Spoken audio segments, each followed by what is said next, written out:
Mana data wa twese, ugira neza kandi urakiranuka, usumba byose, uri umukozi w'umuhanga, witwa Ndiho niryo zina ryawe, kandi uri Uwiteka. Reka Mana nukuri aba bantu bawe ubagirire neza, reka uwaryamaga ntasinzire abashe gusinzira, reka umuntu wari wabuze ibitotsi yongere kubibona, reka wari wabuze amahoro wongere kumuha amahoro mu mutima. Reka Uwiteka Mana usengera n'igihugu cyacu cy'u Rwanda Mana, dore turitegura amatora, kandi Uwiteka Mana ikenuka muri byose ni wowe ujya ukora imirimo n'ibitangaza. Reka Mana uzaduha amatora meza, reka Mana uturinde igihugu cyacu cy'u Rwanda, ugihe umutekano, ugihe amahoro, umuntu wese Mana w'umunyarwanda yumve muri we data nukuri atuje, kandi nukuri byose uzabikora nk'Imana. Uwiteka ukenuka muri byose rero, reka Mana tugirire neza, kubiza Mana tugirire. Please subscribe. Mbahaye ikaze kuri Firstborn TV show. Amazina yanjye Kahama Jean Pierre, nsengera ku itorero rya Mpondwa muri paruwasi ya Mugera. Ndatangira nshimira ubuyobozi bwa Firstborn TV show bwampaye ikaze kugira ngo uyu munsi tuganire ku ijambo ry'Imana. Dufite insanganyamatsiko igira iti na n'isegonda Yesu aracyakora igitangaza. Wowe uri mu Rwanda, uri mu ntara y'Iburasirazuba, uri mu ntara y'Amajyepfo, uri mu mujyi wa Kigali, uri no mu zindi ntara ndetse no hirya y'iki gihugu cyacu cy'u Rwanda, urimo kudukurikirana, ni ukuri Imana iguhereze umugisha. Ndagushimira kuba ugiye gutega amatwi iki kiganiro kugira ngo twumve icyo Umwuka Wera abwira. Byinshi cyane n'ibitangaza n'ibihamya byinshi Imana yagiye idukorera, ariko uyu munsi ntabwo ndi bubahe ubuhamya, ahubwo muratega amatwi kugira ngo twumve icyo Imana ivugana natwe mu ijambo ryayo. Ni ukuri nshimye Imana kuba nongeye kubona uburanga bwanyu. Ni ukuri iminsi ishize aba ari myinshi, ariko Imana yadushoboje twongeye kubonana, nabyo ntabwo twabura kubishimira Uwiteka Imana kuko aba yabikoze. Ni ukuri rero uyu munsi turifashisha ijambo ry'Imana dusanga mu butumwa bwiza uko bwanditswe na Yohana. Turasoma ibice byaho 5, turahera ku murongo wa mbere tugeze no ku murongo wa 10. Haragira hati: Yesu akiza umuntu umaze imyaka 38 amugaye. Hanyuma y'ibyo haba iminsi mikuru y'Abayuda, nuko Yesu ajya i Yerusalemu, kandi Yerusalemu bugufi bw'irembo ry'intama hariho ikidendezi mu Heburayo cyitwa Betesida, cyariho amabaraza 5. Umurongo wa 4: kuko rimwe na rimwe marayika yamanukaga akajya muri icyo kidendezi agahinduriza amazi, nuko umuntu wabanzaga kujyamo amazi yihindurije niwe wakiraga indwara ye. Hariho umuntu wari ufite indwara ayimaranye imyaka 38. Yesu amubonye aryamye, amenya yuko amaze igihe kirekire arwaye, aramubaza ati: mbese urashaka gukira? Umurwayi aramusubiza ati: databuja, simfite umuntu unjugunya mu kidendezi iyo amazi yihindurije, nkiza undi antanga kumanukamo. Yesu aramubwira ati: byuka wikorere uburiri bwawe ugende. Muri ako kanya uwo muntu arakira, yikorera uburiri bwe aragenda. Ubwo hari ku munsi w'isabato, nuko Abayuda babwira ukijijwe bati: dore uyu munsi ni isabato, kandi amategeko ntiyemera ko wikorera uburiri bwawe. Mumvugire ngo amen. Ahangaha dusomye ijambo ry'Imana. Uyu ni umurwayi wabaga ku kidendezi cyitwa Betesida cyangwa se Betesida niko cyitwaga. Uyu murwayi yarahamaze igihe kinini cyane, imyaka ye yose yiberaga ku kidendezi. Mu gitondo izuba rikahamusanga, ku mugoroba imbeho ikahamukubitira, ku manywa y'ihangu byabaga ari uko nguko. ubuzima bwe bwose bwiberaga ku kidendezi cy'i Betisayida. Nuko ku kidendezi haba inzara, ku kidendezi haba inyota, ku kidendezi haba imbeho, ku kidendezi haba ibibi byose. Niko uyu murwayi yari yimereye. Impamvu ntabwo yagiraga se, ntabwo yagiraga mama we, ntabwo yagiraga murumuna we cyangwa ngo agire na mukuru we, nta nubwo yigeze agira na mushiki we cyangwa se ngo agire na nyirasenge, ahubwo yiberaga ku kidendezi ari wenyine. Nuko imyaka 38 arayiharangiriza. Nshuti zanjye bene data bakundwa, nshuti z'umusaraba, iyi myaka 38 ni imyaka myinshi umuntu ari mu kigeragezo nk'iki uyu murwayi yari arimo. Ariko nanone ntabwo ari imyaka myinshi umuntu ari mu buzima busanzwe, kuko ku myaka 38 umuntu wize neza yakabaye arangije amashuri ye ya kaminuza yarayirangije. Mu myaka 38 umuntu washatse urugo rukamurikirwa na marayika ku myaka 21, imyaka 38 yakabaye ageze kuri. Imyaka 38 umuntu wabashije kwiga amashuri y'ubumenyingiro ku myaka ya 18 agatangira akazi ku myaka 20. Ni ukuri imyaka 38 yakabaye ageze kuri. Umuntu wese witeje imbere agatangira ku myaka 15, imyaka 38 yayirangiza hari ahavuye hari naho arimo kwerekeza. Ariko uyu murwayi we yiberaga aho ngaho ku kidendezi, yitungiwe n'inshuti, yitungiwe n'abavandimwe. Umuntu wese wazaga agemuriye umurwayi wagasanga yatashye yahitaga yihera ingemo wa wundi. Nuko nguko yarabayeho. Nuko Yerusalemu hari hasanzwe habera amateraniro, bahasengera, bakazamuka abayuda bakajya gusenga bakitahira. Hari igihe bajya gusenga bagataha, bakagenda bagasenga bagataha, bagasenga bagataha. Ariko igihe kimwe kigeze Yesu ajyana nabo, barajyana, ajyana n'abayuda. Bageze i Yerusalemu, Yerusalemu yari ifite amarembo 12. Hari irembo ry'intama, hari irembo ryerekera mu gikombe, hari irembo ry'amafarashi, hari irembo ry'isoko. Amarembo yari 12. Ariko Yesu ahageze amenya ko ku irembo ry'intama ariho hari ikibazo. Yesu azi ku irembo iwawe, kandi amenye ku irembo iwawe uramukingurira akajya iwawe mugasangira. N'umuririmbyi yavuze ngo umwami ageze ku irembo. Yesu nagera ku irembo iwawe uzamukingurira hanyuma yinjire iwawe musangire. Yesu amaze kugera aho ngaho yinjira ku irembo ry'intama, kuko ni nawe mwungeri uragira intama ntazizimize. Amaze kuhagera ahasanga umurwayi. Ijambo ryatubwiye ngo yari amaze igihe kinini aharwariye. Yesu nawe amenya ikibazo yari afite. Yesu ntabwo yigeze amubaza ngo ari ifiriti, ari ibirayi, ari ibishyimbo, ari makaroni, ari umuceri, ari isosi, ari inyama ikaranze n'itogosheje, urashaka kurya iki kuri uyu munsi? Yari umurwayi, ibyo ntabwo byari bibi kuri we, ariko ntabwo Yesu yigeze amubaza iryo jambo. Nta nubwo yigeze amubaza ati mbese urashaka kwambara umwenda usute kuri uyu munsi, kuko Imana yacu turebera aho tutareba. Nta nubwo yigeze amubaza ati mbese ari ifeza n'izahabu byagufasha muri iyi minsi yose yo kubaho kwawe ushaka bingana iki. Ntabwo Yesu yigeze amubaza ibyo ngibyo, kuko Imana yacu turebera aho tutareba. Nta nubwo amubaje ati mbese wumva ari ingamiya, ari n'ifarashi, ibyo ushaka gutunga byabingana iki. Oya, Yesu atureberaho tutareba.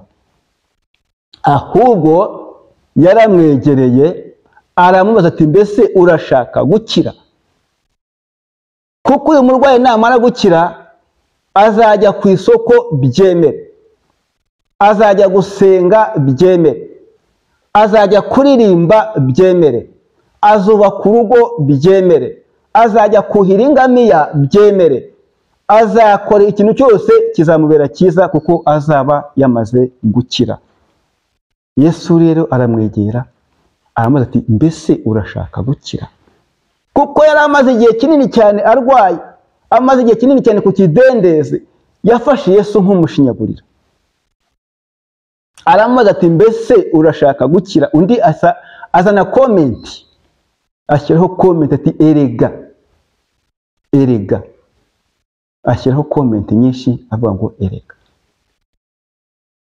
erega. Atangiye gukomentinga kuko yarazi ko Yesu atabishobora. Yesu avuga ati oya, urashaka gukira? Nawe aravuga ati ibyo nabishakaga, ariko njya kwegura umutwe uwari uryamye hariya akaba antanzemo. Najya kongera kwegura umutwe na ntoza wari uryamye hariya akaba antanzemo. Najya kongera kubyuka nkasanga ntoza wari uri hariya nawe antanzemo. Ati nicyo cyo kitumye mara imyaka 38 ku iki kidendezi. Bene data, dufite ibibazo muri iyi minsi.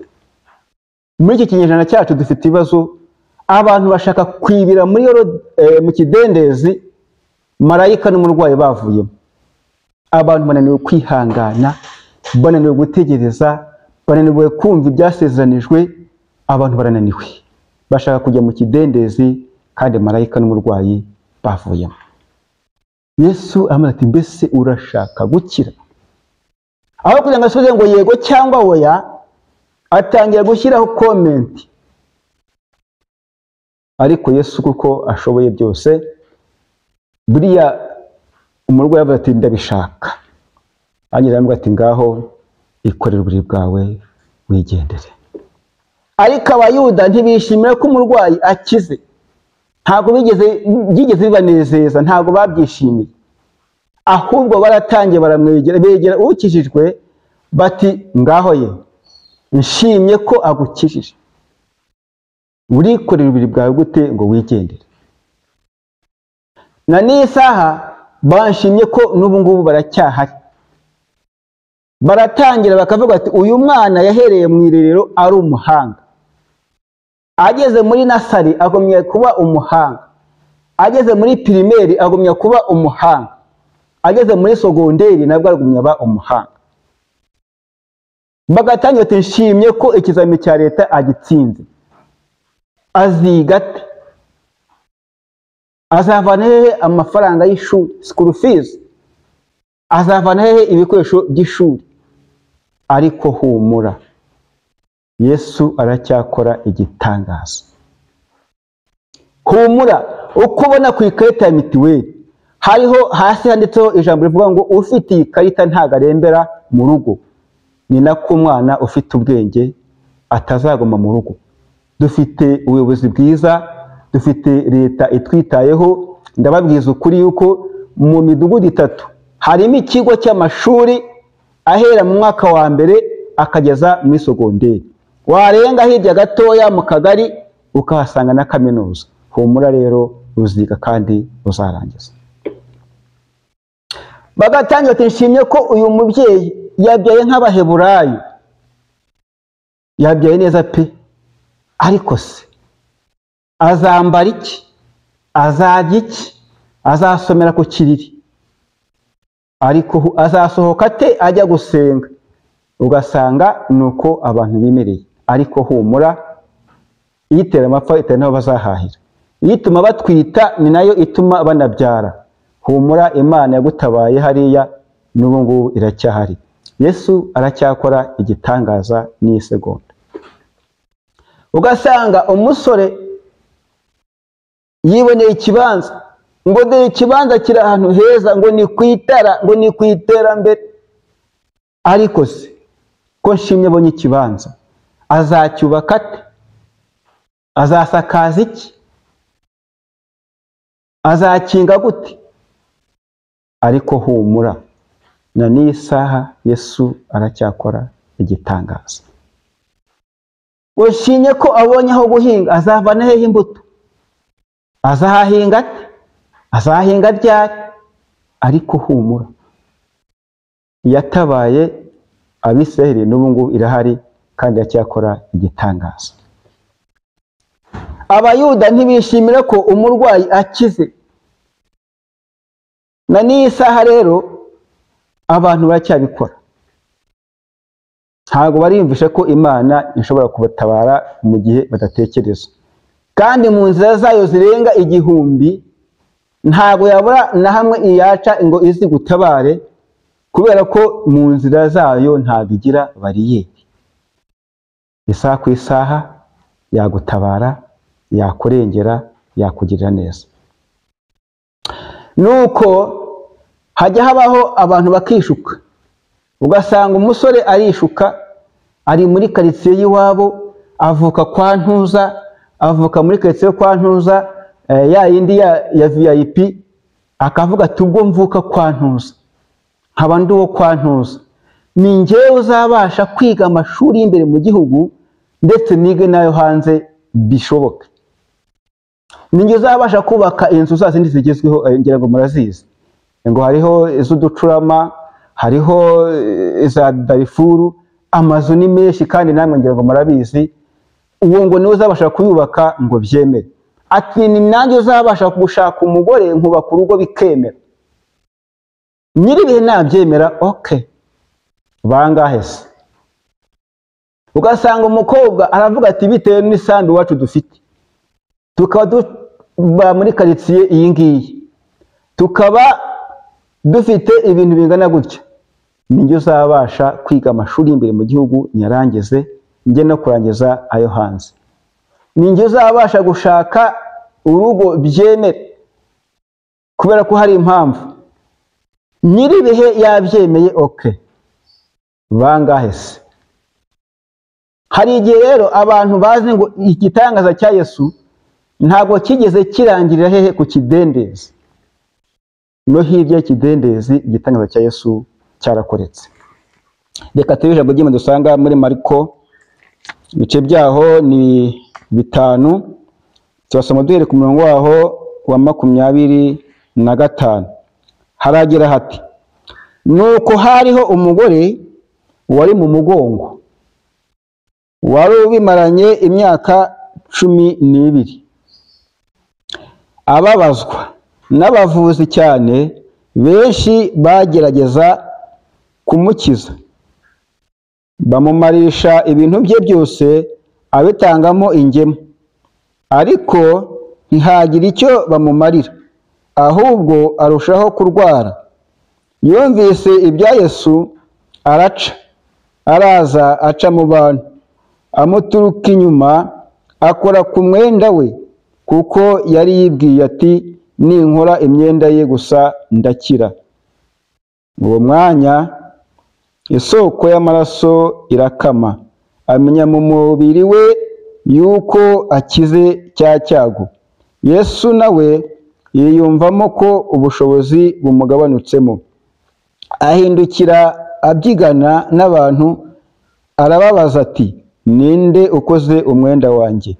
Abigishwa be baramusubiza bati ese ye, abantu barakubyiga nawe ukagira ngo ninde unkozeho? Bararanganyamo amaso agira ngo abone umukozeho. Uwo mugore aratinya, ahinda umushyitsi kuko azi ikimubayeho. Araza amwikubita imbere, amubwira iby'ukuri byose, aramubwira ati mwana wanjye, kwizera kwawe kuragukijije, wigendere amahoro. Amena. Nimuvuge ngo amena. Nimuvuge ngo amena. Mwongere ubugira gatatu, muvuge ngo amena. Uyu mudamu cyangwa se uyu mugore, niko Bibiliya itubwira, yari afite ikibazo akimanye imyaka 12. Ni ukuvuga ngo abadamu babyumvishije kundusha. Imyaka 12 yose yari ayirangije. Bibiliya yatubwiye ngo ibintu bye byose yari bitanzeho ingemu, inka zarashize mu biraro, inka zarashize mu rwuri. Bamugwizaga amafaranga kugira ngo ajye kwivuza yuko yakira, biranga. Bamuha n'amafaranga y'impano kugira ngo ajye kwivuza yuko yakira, biranga. Ibintu byose bimushiraho. Hari n'abazaga bakamubwira bati noneho ibunaka nzi umuntu uvura, wakuvura, ngaho genda ushaka amafaranga, y'itike yanjye ni iyawe, azatujyana akanatugarura. N'icyo tuzifashisha mu rugendo cyose niho kireba. Umugore aragenda arabishaka, ajya kwivuza ariko biranga. Ibintu bye byose abitangaho ingemu ariko ntibyagira icyo bimumarira.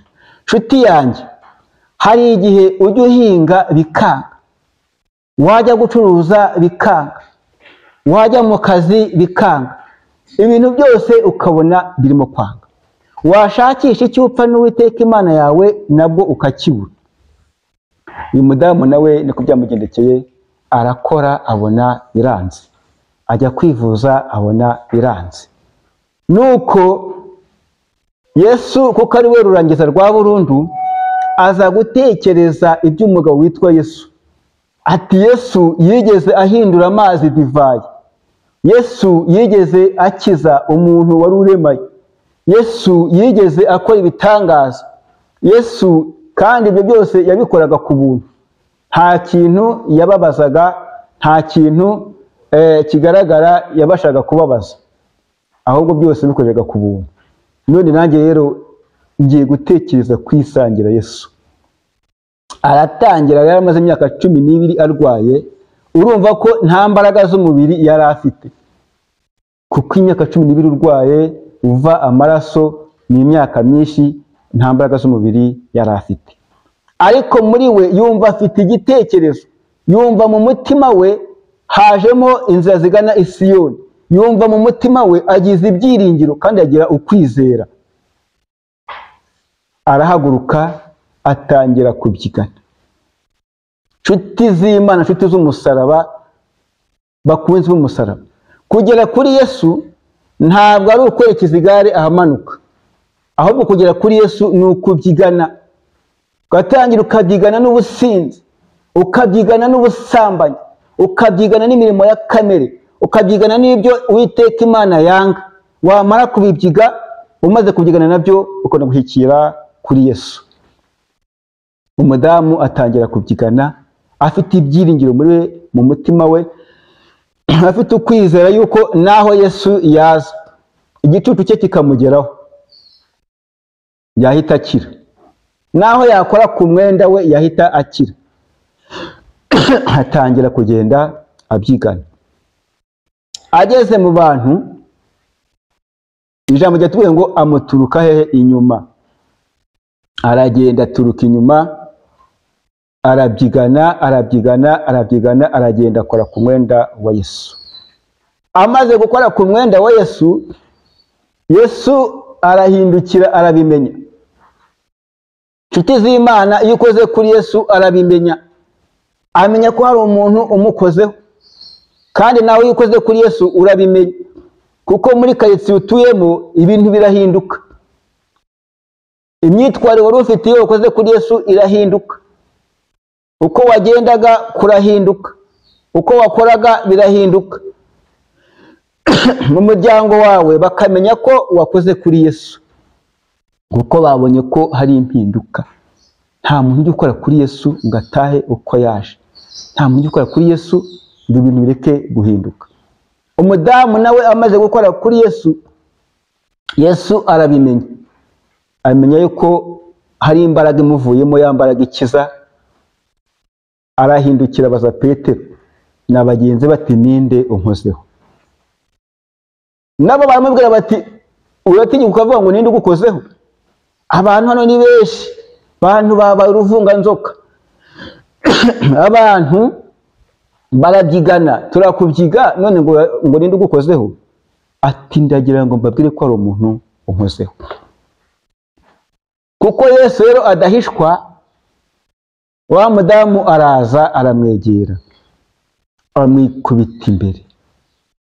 Amaze kumwikubita imbere aramubwira ati mwigisha, ni njyewe ugukozeho kubera impamvu.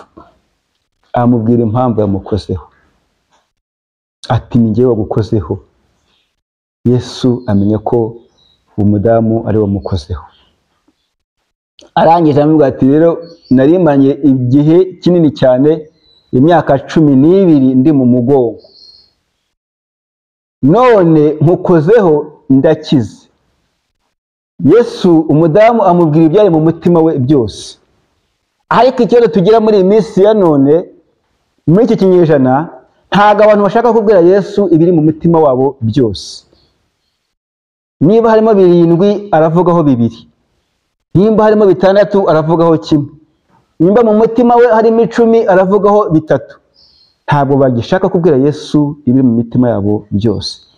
Kandi numara kubivuga byose ukabirangiza, uzibonera amahoro mu mutima, uzatunga amahoro mu mutima, uzagubwa neza, kuko ifite Yesu uba ufite byose. Umudamu aramwegera amubwira ibyari mu mutima we byose. Yesu nawe aramubwira ati ni ukuri, kwizera kwawe kuragukijije, ati wikiriye icyago cyawe ugende amahoro. Nk'uko umuririmbyi wa 60 mu ndirimbo zo gushimisha Imana cyangwa zo guhimbaza Imana ajya avuga ngo bwira Yesu byose ni inshuti yawe. Reka Yesu tumubwire byose, tumubwize ukuri, kuko Yesu ni inshuti yacu.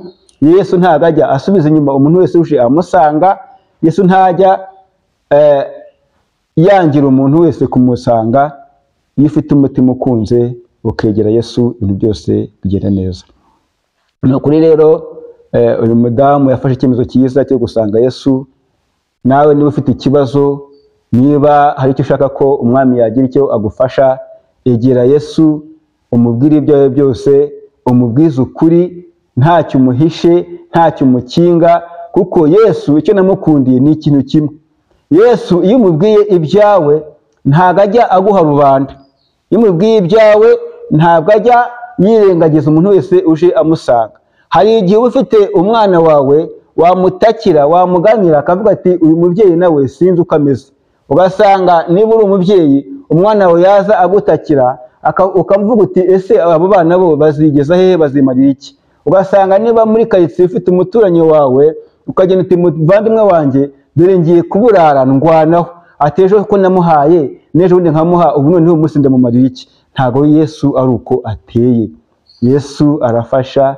Yesu ni umugabo w'umuhanga, ni umukozi w'umuhanga, kandi arashoboye byose, nta kibasha kumunanira. Nuko rero fata icyemezo nk'umuntu mukuru, fata icyemezo nk'umuntu ushaka amahoro, fata icyemezo nk'umuntu wumva ushaka kwakira Yesu aka kanya. Ni ukuri ndagira ngo ngufashe kugira ngo wegere Imana, ndagira ngo nkubwire ko ugomba kwegera Yesu, kuko Yesu ashoboye byose. Umwanzi biherewe n'amasaha, nagira ngo dusoreze aha ngaha, ariko nkubwira ngo ukeneye ko Yesu hari icyo yagufasha. Tera intambwe imwe gusa, Yesu atere 99 aze agusanga, agusanganire, kandi nuko icyo umushakaho cyose arakigwa kuko afite byose. Tera intambwe imwe, hanyuma ugende ukore kuri Yesu. Numara gukora kuri Yesu, nawe amenye ko wamukozeho, narangiza nawe agukorere igitangaza. Hagurukira mu mwanya wawe, utere intambwe imwe, ukore kuri Yesu. Yesu nawe atere 99 aza gusanganira, agukora igitangaza. Tujye gusenga Imana. Mana data wa twese, ugira neza kandi urakiranuka, usumba byose, uri umukozi w'umuhanga, witwa ndiho niryo zina ryawe, kandi uri Uwiteka. Reka Mana nukuri aba bantu bawe ubagirire neza. Reka uwaryamaga ntasinzire abashe gusinzira. Reka umuntu wari wabuze ibitotsi yongere kubibona. Reka wari wabuze amahoro wongere kumuha amahoro mu mutima. Reka Uwiteka Mana ugirire neza, nukuri yumve abohotse rwose. Umuntu wese yumve afite mu mutima we inzira zigana i Siyoni. Kandi Uwiteka Mana ukize imiryango yabo, ubagirire neza, bambike imbaraga, ubashoboze, ubabashishe, Mwuka wawe wera abazenguruke. Urakoze Mana, urakarama rero, bashyikire Mesiya mwiza. Nukuri baryamye bumve ijwi ryawe, mu gitondo bumve ijwi ryawe, ku manywa y'ihangu bongere kumva ijwi ryawe, bya rindi ryongorera byongere kumvikana mu mitima yawe. Kandi Uwiteka Mana cyane kumwe byose n'ukuri rero, ubagirire neza rwose. Data nukuri icyo bagushakaho Mana ubashe kukibaha, icyo bakwifuzaho Mana ubashe kukibaha. Uwiteka Mana, maze gusengera aba bantu, ndasengera n'igihugu cyacu cy'u Rwanda Mana, dore turitegura amatora, kandi Uwiteka Mana ikenuka muri byose, ni wowe ujya ukora imirimo n'ibitangaza. Reka Mana uzaduha amatora meza, reka Mana uturinde igihugu cyacu cy'u Rwanda, ugihe umutekano, ugihe amahoro, umuntu wese Mana w'umunyarwanda yumve muri we Data ni ukuri atuje, kandi ni ukuri byose uzabikora nk'Imana. Uwiteka ikenuka muri byose rero, reka Mana tugire neza, kubuza Mana tugire neza, twambike imbaraga, dushoboze Mana, nuturinda muri ibihe Mana by'amatora. Data nukuri twiteguye gushima izina ryawe ryera, ko uzaba dukora imirimo n'ibitangaza, kandi Uwiteka Mana urinde abayobozi b'igihugu cyacu, urinde inshuti z'umuryango, urinde abapolisi, urinde abasirikare, urinde abashinzwe umutekano, urinde umuntu wese Data ku rwe ruhande, umugirire neza. Twese Mana turinde mu ijambo ryawe, kandi Umwuka wawe wera akomeze kubana natwe, Umwuka wera atwigishe, Umwuka wera adusobanurire, kandi Uwiteka Mana nukuri ukomeze kutwana natwe muri byose Mana. Urakoze Mana igenzura karama rero, Shyigikire Mana, shyigikire abagabo, shyigikire abagore, shyigikira urubyiruko, shyigikira abana batoya. Uwiteka Mana umuntu wese Data wumvishe iri jambo, umuntu wese Data wumvishe iri sengesho, yumve aguwe neza mu mutima. Urakoze Mana urakarama rero, Data tugushimiye ko wabanye natwe, tugushimiye tugeze ubu ngubu, Data tukwageje n'ibiri imbere. Urakoze Mana, twongeye kubona amaso ku maso, twongeye gushimira izina ryawe. Urakoze urakarama rero, tugeze muri Yesu umwami wacu. Amena, amena.